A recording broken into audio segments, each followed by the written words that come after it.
Shaking my head. Because spawning in the bottom right hand corner of Moondance, we have the Polish Protoss player. We just saw him manhandle and 2-0 his previous opponent, but now he's up against someone entirely different, representing Team Liquid. It is MaNa. And coming down from the land in the top left-hand corner of the map, coming down from the land of Russia, and also coming down in the bottom left-hand corner of the map with one of his SCVs over here. We have our blue Terran player representing Storm Gaming PSG. He is Nicoract. You called it. We do have a proxy racks across the map with this probe. Oh my god! MaNa being a little bit careless with his first probe, loses it immediately, but he did scout the lack of racks at least before it died. Yeah. Oof. That should be enough for him to go off of, and yep, he does check his proxy locations with his probe immediately. He sees him building barracks. Oh, exactly. So we had a bit of a rough start, but again, because he saw that there was no racks across the map, he does check the proxy location, he does confirm. I don't think he's going to be able to deny this. Depending on the RNG, the racks itself should finish, and there we go, it does finish up. Yeah, one Reaper is going to be on the way. There really shouldn't be too much MaNa can do to prevent that Reaper from getting a full scout, but he at the very least prevents a second racks or a factory or anything. Nicoract back to the drawing board a little bit here. Yeah, and now MaNa has plenty of time mentally to prepare for what's to come. You know, we have a Zealot coming out first. We're going to be waiting for our Cybercore to finish up before we get into either an Adept or a Stalker, where we're going to be expanding. And he's going to be making sure he can micro his heart out to make sure he doesn't lose anything to this Reaper. Yeah, this is kind of an interesting choice with his Zealot. Okay, he's pulling it back home. Yeah, I thought it was going to go across the map as well. Oh, but he turns around again. Yeah, a little bit indecisive MaNa is. He's going to be going across the map, and there's nothing at home to defend, so he's going to force a reaction. Meanwhile, the Reaper does slip in towards the main base. One probe already getting picked off. Yeah, I do like the split at the end here for MaNa, though. He does prevent the second probe from going down. He buys himself a little bit of time for the Stalker to come out, and that should just about be the end of the Reaper harass. Nicoract, actually. He lifted the barracks, and I thought he was going to go home, but actually, he just repositions to go get a tech lab and concussive shell marauders. All right, things are about to get wild because MaNa is getting ready for a proxy gateway. He's going to just be applying so much pressure across the map because we are going to have one Hellion to defend it. Hellions do almost nothing to gateway units, especially Stalkers. So Nicoract is going to be under a lot of pressure. At the same time, so is MaNa with those proxy marauders. We are going full base trade. In a way, yeah, we do have the Reaper slipping back on in, gets a second probe kill, but will be focused down. What's important is that the Reaper should have counted pylons, and he should recognize, hold up, something is wrong, something is missing here, and is he going to recognize that there's a proxy in his natural? Well, if he does recognize it, he's not really doing much to prepare against it. He is still working on this Hellion drop. He is working on the Hellion drop. At the same time, MaNa moved out with his Stalkers. He scouted the tech lab on the racks. He knows 100% what's going on. He starts a shield battery. He starts a second shield battery as well. We should be seeing a second pylon. He is preparing to defend back at home, and he is not committing to a counterattack yet. The Warp Gate just now finishing up, and this has all been scouted by the Hellions. Yeah, Nicoract will at the very least confirm what is going on over here, as the medevac actually goes across the map to aid these marauders. It's a marauder drop rather than Hellion drop. Yeah, and this is really smart because he can bypass the shield batteries on the front line. He can go straight into the main base if he really wanted to, but there we go. He does dive on top of the army. Yeah, focusing down the shield battery. Not a terrible idea, but he does bleed out units while that was happening. Those were just free shots of MaNa's units. Yeah. And I think this is going to be the end of the Marauder harass. The Marauders get completely shut down. GG gets caught. And MaNa takes the first game. What is it about MaNa? I mean, even in the games where he's not initiating the proxies, he's still getting proxied. Yeah, like... This is wild. It's just something about MaNa. There were a couple of things that happened there that were interesting. One, Nicoract knows that he got scouted because the stalkers of MaNa actually attacked the tech lab, so he would have gotten an alert there, and he should have seen the missing HP, if I'm not mistaken. So recognizing that he got scouted, I really did like that he immediately sent the medevac across the map, because I was like, oh, he can just drop, he can go wherever he can go wherever he wants. He can go into the main base, you know, he can with the Hellions, for example. I mean, I assumed it was going to go for multi-prong, where he goes in with the Marauders, maybe in the main, the Stalkers have to react, and then the Hellions get into a mineral line, or vice versa, you know, whichever you want to go for. But instead, he just committed to one big frontal assault, and I understand the logic, because if you break the front, then you just break your opponent, and they just die, straight up. But, you know, you also have to... Yeah, like, you have to understand that MaNa scouted you, so he's going to be reacting, he's going to be prepared, right? Yeah. Or is he? I'm sure Nicoract was hoping that wasn't going to be the case, but yeah, it was in the end, unfortunately for him.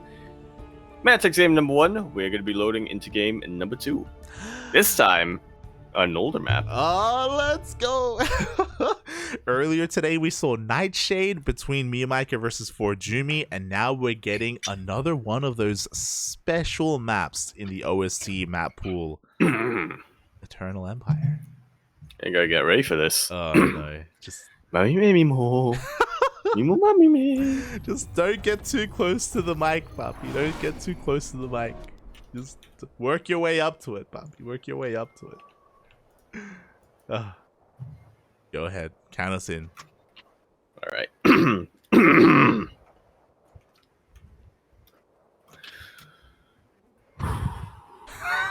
Okay.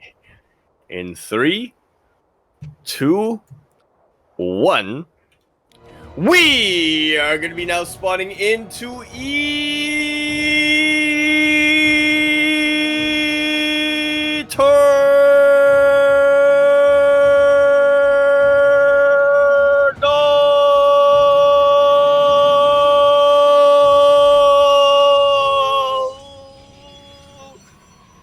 Empire.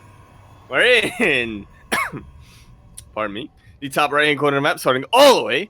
In that top right-hand corner, we have our red Protoss player coming out from the land of Poland. He is already up 1 map in this best of 5 lower bracket series. He's going to be representing Team Liquid and the land of bananas, or rather, bananas in general. We have MaNa. And spawning in the bottom left-hand corner, and also the middle of the map, or the center top of the map, we have his opponent, the blue Terran player representing Storm Gaming. It is Nicoract. This is what I miss about casting Nicoract. Yeah. He is just super committed to the proxies, and they work out. They often work out for him. Yeah, quite a bit. It's just unfortunate that he got scouted so early on. Yeah, the previous game was a little bit rough, but this is a great map to proxy on because we're on Eternal Empire. As you were saying, there's a reason why, you know, you had to stretch that name out, because it is quite a big map. So it can be very difficult to get your eyes on something like this, to get your eyes on a proxy racks as the bunker is thrown down. MaNa, fully aware of the aggression that's coming his way, pulls another boy. Can he stop the bunker? Well, he's going to try to. He is flanking that SCV with 2 probes, so the RNG is slightly in Nicoract's favor. There is a Zeld out right now, which makes things a little bit easier for him. Oh, actually, MaNa's attacking the bunker itself. There we go. He swipes away, and he does get the SCV. Nicely done here. This Reaper is going to have a little bit of trouble. Or rather, I can't stay here for too much longer, but it is still way more maneuverable. And pulling 2 probes may be a bit ambitious here for MaNa. He does essentially give them up to the Reaper. Yeah, he loses 2 probes, but only 2 probes. And what's important is that MaNa won't have any delayed mining at his natural base. Ooh, the final shot does get the Reaper. And this is really bad right now for Nicoract. He was hoping that he could get 2 Reapers out, so he can start two-shotting these probes little by little. But now It's going to take a little while longer. He can't really get anything done here. Oh, he really cannot. At the same time, it looks like MaNa was able to slip into the main base of Nicoract. He scouts the transition here. It is going to be a 1-1-1 opener. He does also spot either a tank or a cyclone. Most likely a cyclone is on the way, so great scouting. Basically, he's confirming that there's no weird, like, I don't know, 3 racks or 2-on-1. Yeah, it would be a bit of a weird follow-up. Would essentially mean that Nicoract would be able to defend the follow-up coming out from MaNa, but he is playing it out as he should. He is playing it out a little bit more defensively with that Cyclone. Ooh, but a little bit greedy here. Yeah, with the CC on location, MaNa, he does delay it a little bit. Yeah, just like that, I feel like both of our players are even economically. I say even. MaNa's actually way ahead because he was able to finish up his natural base early on, and he only lost 2 probes earlier. And he's going to be denying this base once again, forcing the SCV off of the CC. Can even force a cancel. Yeah, he's definitely trying to. The lock-ons are decent, but not good enough. Cyclones, without Magfield Accelerator, don't actually do that much against Zealots. They really do not. Meanwhile, the target firing is good enough, and the Cyclone goes down. Yeah, second Cyclone does pop out, but too little, too late. Starting to get back into a border a little bit. Yeah, it looks like the oh my god! The Cyclone does barely survive, and it does take down that Stalker with the extended range, with the lock-on. Ooh, but that got real chaotic real quick for Nicoract. It absolutely did. We do see the Liberator out right now to try to equalize the worker damage. But there are already a couple of Stalkers back home, and Phoenixes as well, not to mention. Oh yeah, the Phoenixes are here as well, and it looks like I'm going to be getting a couple of probe kills, but the Liberator is going to go down in the end. MaNa will be able to expand to get a 3rd base up and running. And again, you mentioning it, economically, MaNa, he's looking pretty good. He is, yeah, looking pretty fantastic. And he has some map control with these Phoenixes too. And because of that, he's just going to take an earlier 3rd. Yep, takes an earlier 3rd. Of course, he'll go for the Stargate opener. He has the Twilight Council follow-up as well, getting into charge behind this. These Phoenixes are going to make it so difficult for Nicoract to move out. And oh my god, I forgot that he does this. He's playing Meg. Yep. Beautiful. I intentionally forgot that he does this, but yeah, that's what he's going to be going for. With Magfield Accelerator, it does at the very least seem like he's going for a bit more of an active battle mech style. Yeah, for those wondering, he actually favored this quite a bit. I remember Nicoract beating Art with this kind of mass cyclone style a couple of months ago. So MaNa may be here to kind of redeem his countrymen a little bit. As this is really interesting. Oh my god, 3 more factories are thrown down. That's on 2 bases? Yeah. Yeah. That, huh.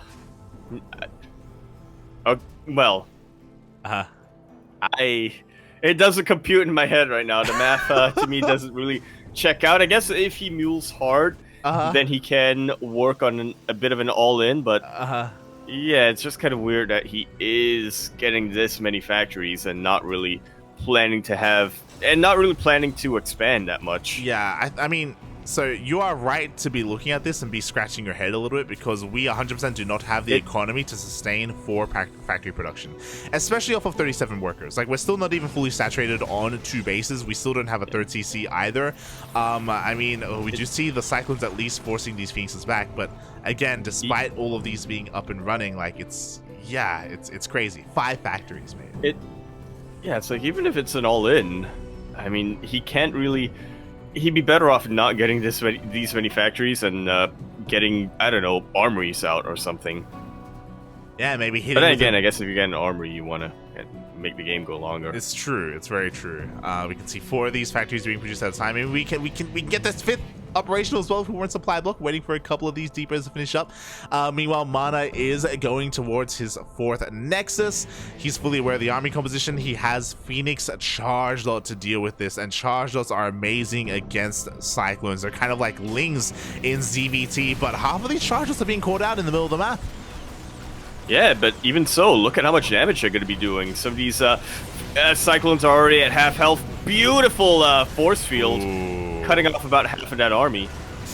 Yeah, but the lock-ons are real as well. A lot of things is going to be going down, but the Zealots going ham at the natural base. Nicoract was completely cut off from his own bases. He can't exactly kite when the Zealots are just going to charge on forward and close that distance immediately. 16 SCVs go down, and so Nicoract's going to have even less of an economy to sustain 5 factories. Yeah. It feels like this has to be a really crisp build where your economy isn't hindered and isn't slowed down. Like, again, I feel like in a head-on engagement, like, Nicoract's army looks pretty terrifying. That's a lot of Cyclones with Macville accelerators. But we saw MaNa, like, very expertly bypass the army. He cut it off from everything else. He focused on economic damage instead. And now Nicoract, if he wasn't all in before, he's giga all in now. Yeah. What's a step above that? A Terra? Odia all in. There you go. All 5 pieces have come together, mate, to force Nicoract to end the game in the next couple of minutes. Will be able to get this Nexus, but it wasn't a very important base here for MaNa. It wasn't mining anything at all.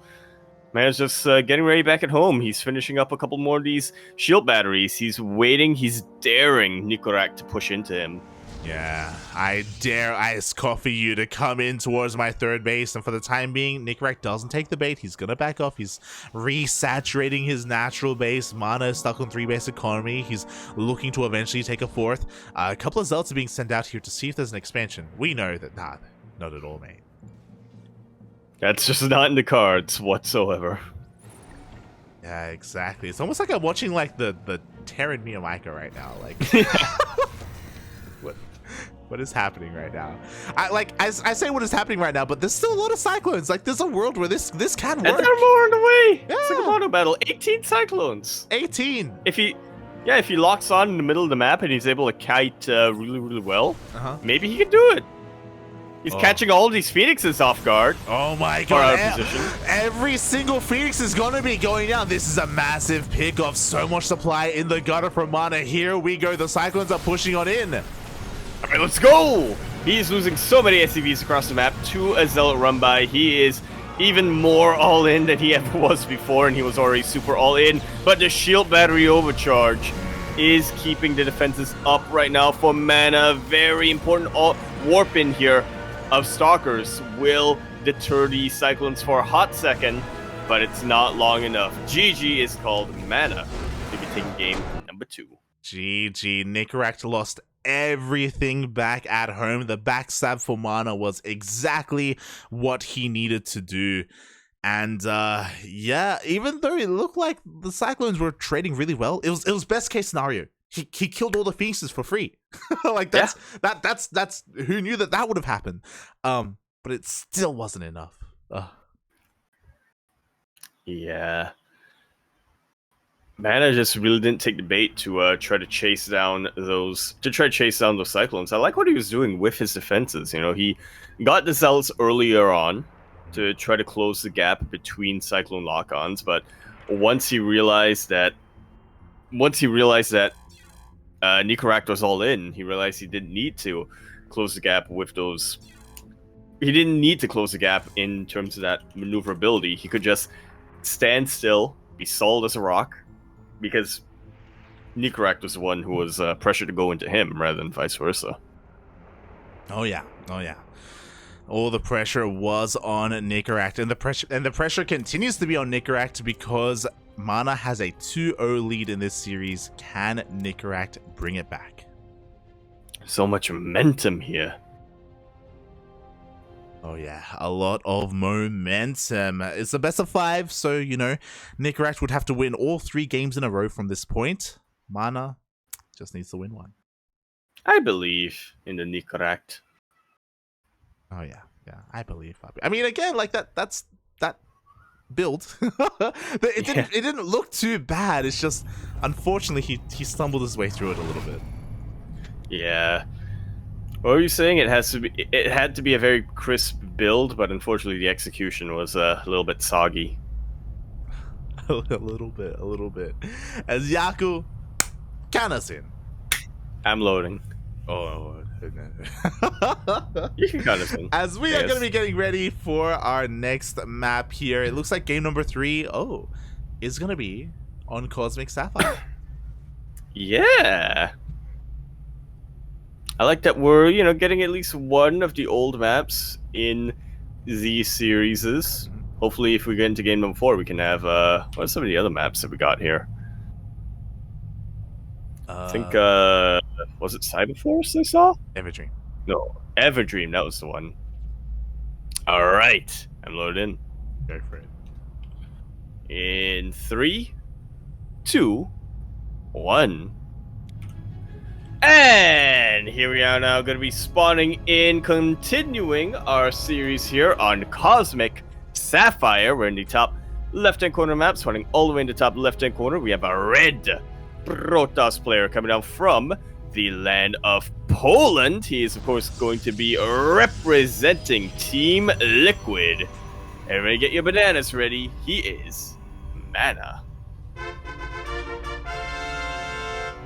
And spawning in the bottom right-hand corner of Cosmic Sapphire, we have his opponent, the blue Terran player representing Psystorm Gaming, up against the wall.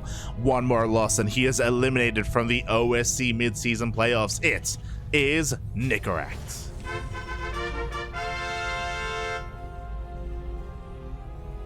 This time, not opting for a proxy. The first game where he's making his first racks at home. Huh. I'm disappointed.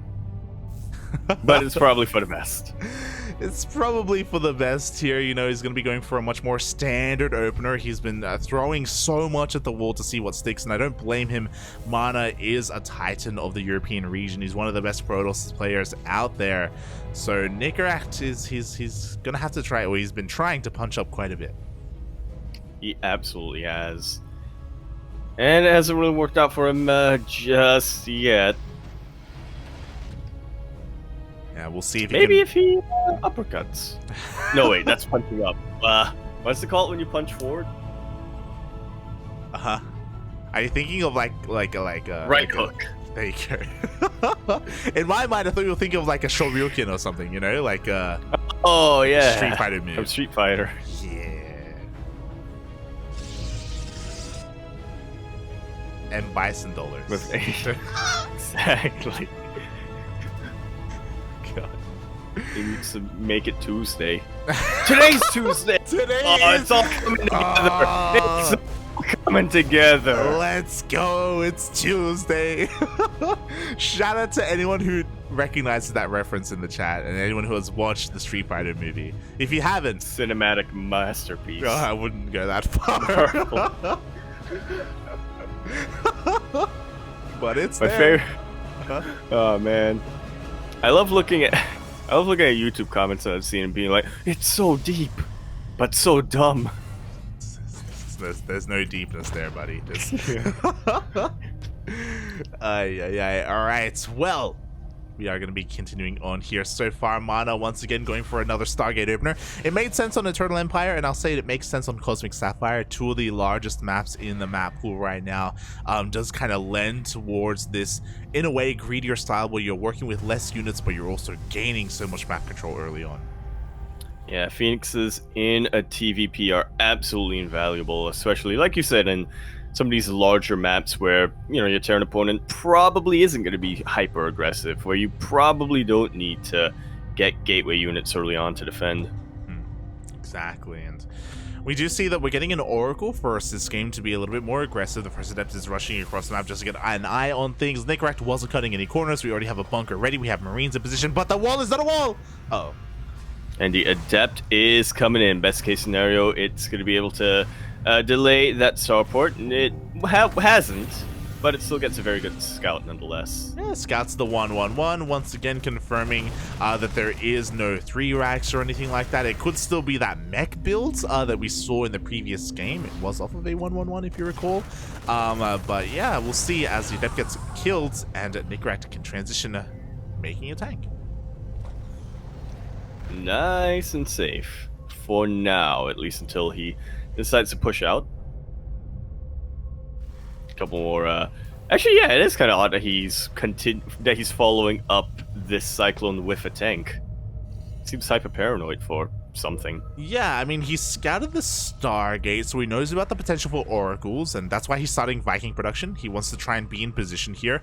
Unfortunately, at the moment, his Vikings are towards his main, and the oracles are slipping in towards the natural instead. But we have a lot of Marines in position, so Nicoract, again, just playing very safe. He shouldn't be losing too many workers. Like so. Cyclone does reposition down towards the south, towards the natural base. So once again, these oracles not really going to get much damage done, but they're probably going to do a lot in the defense later down the line. I mean, they're forcing a reaction. You know, we're forcing Viking production, we're forcing Cyclones, like everything has to stay at home. Because of the control, because of the fear, MaNa can take a third. Yeah, that's the map control that you get when you're going Stargate early on. Nicoract realizes, wait a minute, I've built so many Vikings, I might as well make use of them. He is pulling some of the boys, so he's not all in, but he's like 75% in. Yeah, he's very committed. At the same time, the oracles, they dip in towards the natural base. Completely eviscerating the mineral line here back at home and forcing Nicoract to deal damage. He has to commit. And commit he does. Lands these Vikings and jumps right on top of that shield battery. Could be able to take out this third base, and we'll see how much momentum he'll have from there to keep pushing into that natural base. Every single SCV is going down. Nicoract went from all in to Giga all in to Exodia all in. Oh my god, we have a recall to come back home. Not too sure about that. He cancels the recall? I think that's possible? I think the Oracle died. Oh, yeah. Oh. Every unit that was recalled just didn't happen. But we do see that Nicoract was able to take down the third, but he has to do more than take down the third. You know, he's still far behind in that worker count. Yeah, now we have a couple of Immortals out, and that should really seal the deal here for MaNa. He jumps on top of the tanks, he jumps on top of the Vikings, and the Marines don't really have that much longevity on them. Yeah, Nicoract almost got a kill on that second Immortal, but the overcharge was popped, keeping every unit alive here for MaNa. Oh my god, the range is insane. GG gets called, and MaNa takes the series 3-0.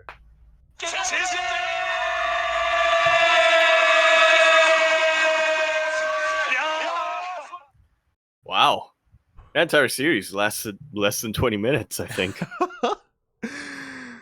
That was a pretty fast series, and wow, GG, well played. Yeah, it felt like, I don't want to say MaNa was in control. It felt like Nicoract was not very confident in a standard game. That series. Yeah. I'd say that MaNa was in control. It was a lot of time where Nicoract was trying to control the pace of the game with his proxies and with his aggression, but MaNa was just more than willing to meet him. It was almost like Nicoract was charging forward at him, you know, trying to hit him with that Shoryuken, and then MaNa just grabbed him by the wrists, pulled him aside. Yeah, that's pretty much. It's one of those things where tackled him to the ground. Yeah, pretty much. It's one of those things where we saw Nicoract just wanting to be the aggressor, wanting to be in his opponent's face as much as possible, and MaNa was like, okay, let's go, Papi, let's go. Whatever you want to do. Yeah. I can dance. He was, in a way, Nicoract was forcing his own hand, and MaNa was like making sure that he couldn't pull his hand away. It's like, man, you wanted this, it's gonna happen. So GG, very well played there by MaNa. Very well played. Yeah. Very much in control.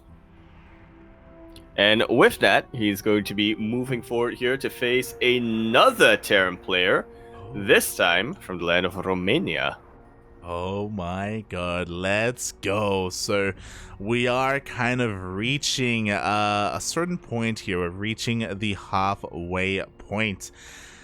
Oh boy, we just finished up 2 best of 3s and a best of 5. We do have 4 best of 5s remaining, and this is the point where we are going to be going on a short break. Just a short break here. There we go. Right through the middle, so we can just get some water, we can refresh ourselves a little bit, and get ready for 4 more best of 5s.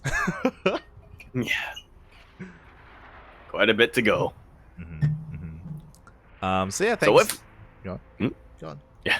So with that, we are going to be playing a quick little duct tape here. When we return, we'll have a series. See you soon.